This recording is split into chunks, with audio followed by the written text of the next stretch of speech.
Bonjour à toutes et à tous et bienvenue à ce premier Good Morning Market de l'année. Tout d'abord, tous mes vœux de bonheur, de santé, de prospérité. Je suis ravi de débuter cette année avec vous. Une année qui commence fort d'ailleurs pour les indices européens. Alors on espère tous, hein, bien entendu, que cette année 2022 nous permettra de retrouver un semblant de normalité. Alors, concernant les indices, l'année 2021 a vu apparaître de nombreux risques, hein, sur les marchés. On a vu de nouveaux variants du coronavirus qui ont fait leur apparition. On a pu constater une pénurie de main-d'œuvre et de nombreux problèmes, hein, dans les chaînes d'approvisionnement.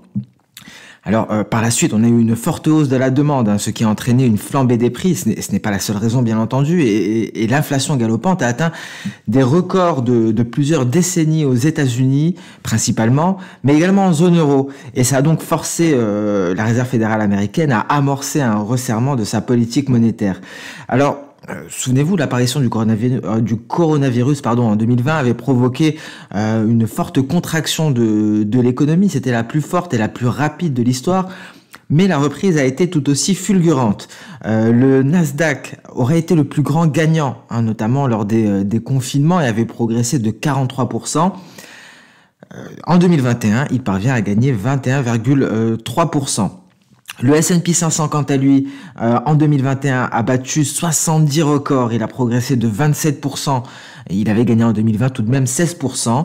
Le S&P 500 parvient à marquer sa 11e plus forte hausse annuelle depuis la Seconde Guerre mondiale. Donc une année haussière pour les indices. Des indices d'ailleurs qui commencent très fort, hein, cette année en Europe. On peut le voir avec le CAC 40 et le DAX. D'ailleurs, le CAC 40 s'est distingué, hein, lors de cette année 2021. Il a marqué un nouveau record. Il a battu son précédent record qui datait de plus de 20 ans. Il a affiché une progression de près de 30%.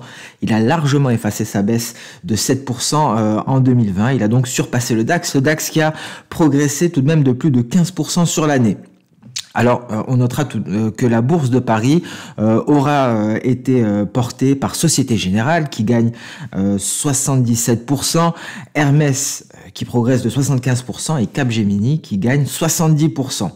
Alors, concernant le DAX, est-ce que les valorisations actuelles, un DAX d'ailleurs qui se hisse au-dessus du seuil psychologique à ce moment même, seuil psychologique des 16 000 points, est-ce que ces valorisations sont justifiées? Alors, on aura peut-être la réponse cette semaine.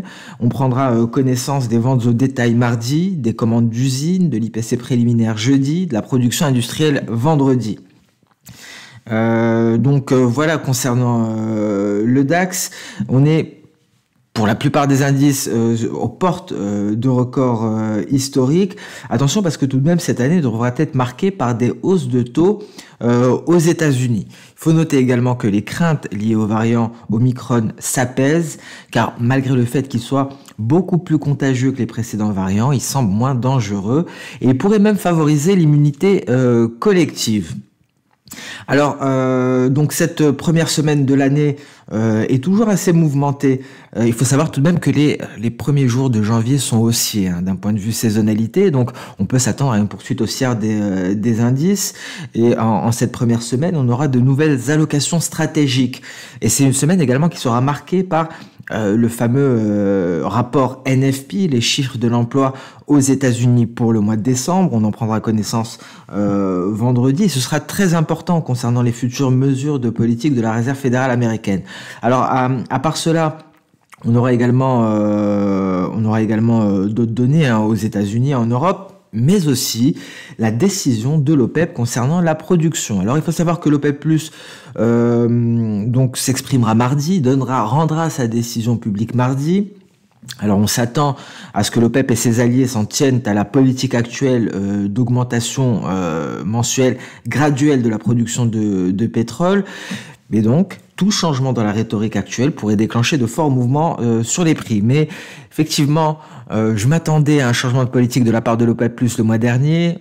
L'OPEP+ n'a pas changé sa politique et elle avait raison, parce qu'effectivement, Omicron n'a pas eu un impact considérable sur les marchés ni sur la mobilité.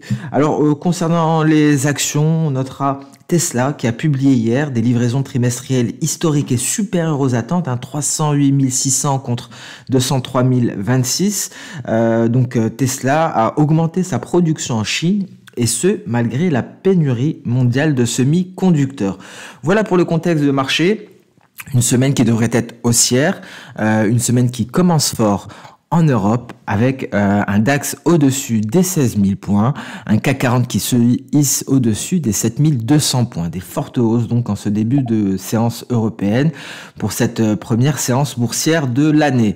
Donc concernant le CAC 40, vous voyez une hausse qui pourrait s'étendre. On a ici une borne supérieure de canal haussier éventuellement à aller chercher légèrement au-dessus, aux alentours des 7 300 points. Le DAX sort de son nuage, il nous donne, selon la théorie Ishimoku, un signal d'achat.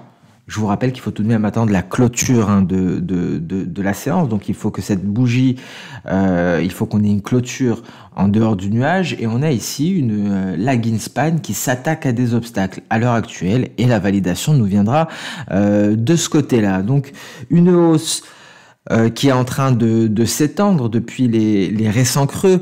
La semaine dernière, on est resté à l'intérieur du nuage sans parvenir à en sortir, sans parvenir à casser ce retracement de Fibonacci à 78,6%.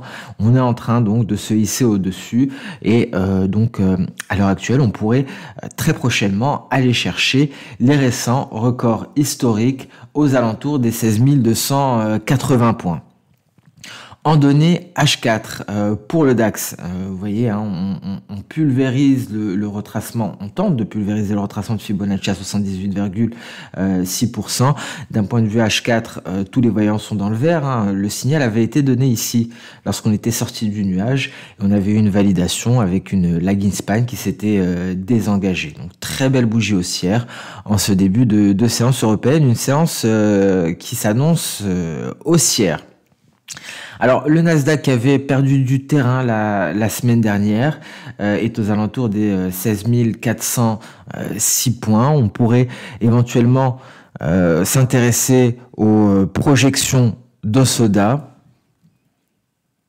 Si on estime que le creux a déjà été marqué vendredi, et ça nous donne ici un objectif aux portes des 17 000 points, 16 990. Alors, est-ce qu'on va le faire? À voir donc quelle sera la réaction des indices à l'ouverture des marchés américains. Ici, ce sont les cotations futures. Le Nasdaq en données H4, on était dans un range relativement large. Ce que l'on pourrait remarquer, c'est ce nuage qui pourrait faire office de support, en tout cas qui pourrait permettre ici de prendre appui afin d'aller chercher les récents records aux alentours des 16 770. S&P 500 qui a marqué des records, qui a marqué de nouveaux records historiques la semaine dernière. De la même manière ici, en données journalières, on a la possibilité d'aller placer des projections de Soda. Car pour le moment, nous avons un creux de court terme. Notre point C est ici. Ça nous donne un objectif aux alentours des 4 850 points. En données H1, on est en train de franchir le nuage. Le nuage a déjà été franchi. Il fait office de support. Vous voyez, on a glissé à travers le nuage par ce twist. Et donc, d'un point de vue H1, tout ce qu'il nous manque à ce niveau-là, c'est une lagging span qui franchit le nuage. Donc, vous l'aurez compris, les indices sont très bien orientés. On a également un Dow Jones qui est aux portes de ses records historiques. Ici, de la même manière, en données journalières, on peut s'intéresser aux projections d'Osoda, ce qui nous fournira un objectif aux alentours des 37 000 points, légèrement au-dessus des 37 000 points. En données H4, vous voyez, tout est haussier, on est sur support, sur la Kijun. On a déjà eu un signal à ce niveau-là qui avait été validé dans la foulée. Ce sont les meilleurs signaux, ce sont ceux qui nous permettent d'entrer en position le plus rapidement possible. Donc vous l'aurez compris, la saisonnalité plaide en faveur d'une hausse des indices lors des 2 prochaines semaines, et d'un point de vue technique également, tout semble indiquer une poursuite haussière. À noter qu'on prendra connaissance très bientôt des PMI manufacturiers en France et en Allemagne à 9h50. Je pense, il est 9h36 à l'heure actuelle. On passe sur le marché des crypto-monnaies. Alors un marché des crypto-monnaies qui a eu du mal dernièrement. On a connu des replis assez brusques sur les crypto-monnaies. Alors je pense que cela est dû à des ventes massives éventuellement de Bitcoin et d'Ethereum. Il faut savoir que les Chinois avaient jusqu'au 31 décembre pour se débarrasser de leurs crypto-monnaies. On a même vu des transactions de montants assez impressionnants. Je pourrais vous les montrer à l'occasion dans la blockchain. J'ai vu donc des transactions de 600 millions de dollars, des transactions de 400 millions de dollars vers des exchanges. Et donc éventuellement pour des retraits. Alors cela pourrait expliquer le repli des crypto-monnaies. On n'est pas à l'abri d'une baisse plus profonde à l'heure actuelle. Beaucoup estiment que le Bitcoin devrait atteindre les 100 000 dollars cette année. C'est très probable, mais en tout cas pour le moment en données journalières, c'est assez inquiétant. On a un nuage très épais, on est en dessous de ce nuage. Alors il faudrait un réel catalyseur haussier pour réussir à le franchir. Alors à quel moment on va repasser en tendance haussière sur le Bitcoin, c'est la question. En tout cas, ce qu'il faut savoir, c'est qu'on pourrait approfondir davantage cette baisse. Vous voyez, en données H4, on est également sous le nuage. On est sorti d'un canal baissier ici. On était allé marquer un sommet de court terme avant de se replier en pullback sur la borne supérieure de ce canal baissier. Alors, Bitcoin à 100 000 dollars en 2022, fortement très probable, mais est-ce qu'on va renouer avec la hausse en janvier? Rien de si sûr. Attention, on pourrait marquer un nouveau creux. Alors Ethereum également a eu beaucoup de mal, c'est l'ensemble du marché des crypto-monnaies qui s'est replié. On est passé sous la barre des 4000 dollars, on est à 3800 dollars à l'heure actuelle. Donc ici, l'Ethereum en données H4, l'Ether en données H4, on va ajouter Ishimoku, le nuage est beaucoup moins épais. Alors, l'Ether pourrait surperformer éventuellement le Bitcoin, ce qui n'empêcherait pas le Bitcoin d'aller chercher les 100 000 dollars, mais il faut savoir que l'Ether bénéficie de l'engouement vers les NFT, mais également du développement à un rythme effréné de la DeFi, de la finance décentralisée. Donc, l'Ether pourrait être une crypto-monnaie sur le devant de la scène pour cette année 2022. Alors on passe à présent sur le compartiment des matières premières. Tout au long de la semaine, on essaiera de développer d'autres crypto-monnaies. Alors on a pu constater un renforcement du métal jaune, le métal jaune qui est allé chercher les 1830 dollars l'once, qui a tenté une sortie de nuage. Vous voyez, c'était un premier signal qui n'a pas été validé par la lagging span. La lagging span a refusé de franchir la Tenkan et on est en train de se replier aujourd'hui. Donc le gold va peut-être réintégrer son nuage et pourrait aller chercher ici les 1817 dollars l'once, qui correspondrait au moment où la lagging span irait chercher sa Kijun. D'un point de vue H4, on le voit, on s'est replié ici au contact du retracement de Fibonacci à 61,8%. On a une projection d'Osoda à aller chercher aux alentours des 1842 dollars l'once. Le silver, souvenez-vous de cette formation très intéressante en double creux. Alors effectivement, le silver a bien progressé dans le sillage du métal jaune, mais donc cette hausse s'est stoppée au niveau de la SSB. Donc le nuage Ishimoku a freiné la hausse des cours du silver. Est-ce que le twist ici de nuage permettra une traversée? À voir. Je vous rappelle qu'un twist, c'est un croisement de SSB et de SSA et que habituellement les cours ont beaucoup plus de facilité à traverser le nuage par ces zones de faiblesse. En tout cas, la formation est en train de se concrétiser peu à peu, la formation de double creux. Je vous rappelle que c'est une figure de retournement, et si on venait à casser ici la ligne de coup, on pourrait aller chercher des niveaux qui datent de juin 2020, il me semble. On pourrait aller chercher le pic du 18 mai 2021 aux alentours des 28,700 $. Donc configuration très intéressante pour le silver, mais attention au dollar américain. Le pétrole Le pétrole qui a signé sa plus belle performance annuelle depuis 2009 à 76,26 $ à l'heure actuelle pour le WTI. Alors attention ici à une éventuelle formation en épaule, tête, épaule. On est peut-être en train de former une épaule droite à suivre. En tout cas, on reste prudent. On avait abordé cette éventualité il y a 2 semaines de cela.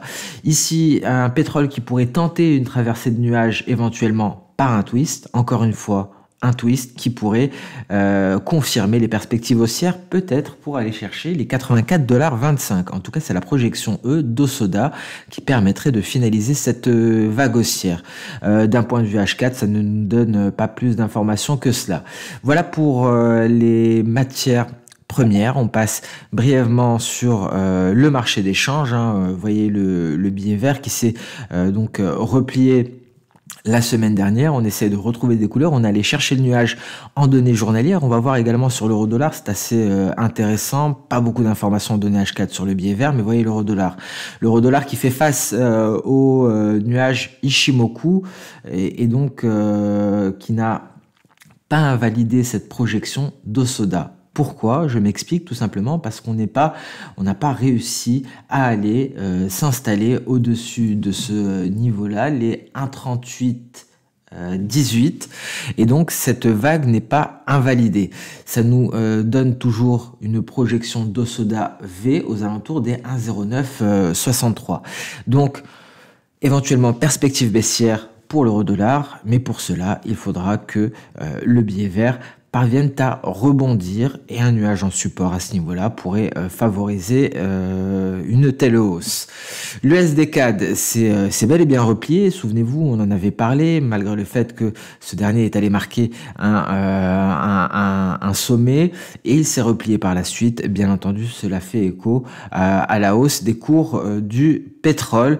On notera également le GBP-USD qui est à un niveau très intéressant, une grosse résistance ici, cette oblique baissière qui relie les récents sommets, qui est renforcée par le nuage, donc peut-être une prochaine baisse du GBP-USD. En tout cas, si on parvient à casser ce niveau, souvenez-vous la dernière fois, on a oscillé autour pendant plusieurs séances sans parvenir à se hisser au-dessus. Et donc si ça casse, donc ce serait un signal haussier majeur. Mais donc pour le moment, il y a plus de chances qu'on se replie au contact de ce niveau-là qui est renforcé par le nuage Ishimoku. Et voilà, sur ce, on met un terme à ce Good Morning Market, le premier Good Morning Market de l'année. C'est un plaisir de vous retrouver après près de 2 semaines d'absence. Alors, comme d'habitude, nous allons enchaîner cette semaine ensemble en Good Morning Market sans interruption. Et voyez, donc les indices européens qui visiblement ne semblent pas s'essouffler et qui commencent cette nouvelle année 2022 dans le vert. Merci à toutes et à tous pour votre fidélité. Je vous souhaite un très bon début de semaine, une très bonne séance de trading et on se donne rendez-vous dès demain pour le prochain Good Morning Market. Au revoir.